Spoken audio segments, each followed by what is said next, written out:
रामकृष्ण हरी मंडळी नर्मदेहर। रात्री आम्ही जिथे मुक्कामी थांबलो तो सीताराम आश्रम, इथे नर्मदा मैयाचा किनारा आहे आणि जवळच केदारेश्वर भगवंताचं मंदिर आहे। एकदा सगळ्यांनी दर्शन घ्या, मग आपण केदारेश्वराचं महात्म्य ऐकू।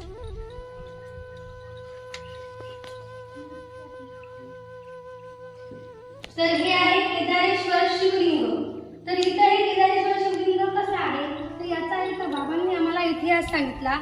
नर्मदा मैयाचा किनारा आहे, भगवंताची मूर्ती आहे, म्हणजे लिंग आहे, खूप सुंदर वातावरण आहे। तर इथं आधी खूप हजारो वर्षापूर्वीचं हे मंदिर आहे, खूप जुनं मंदिर आहे, म्हणजे कोणाला माहितही नाही नेमकं किती वर्षापूर्वीचं हे मंदिर आहे। इथे एक साधू महात्मे होऊन गेले, ते साधू महात्मे सदा सर्वकाळ शंभू महादेवाचं भजन करत, शंभू महादेवाची पूजा करत, त्यांची अशी इच्छा होती की आपण एकदा तरी केदारनाथ बद्रीनाथ जावं, का तर शिवशंभूच्या दर्शनाला।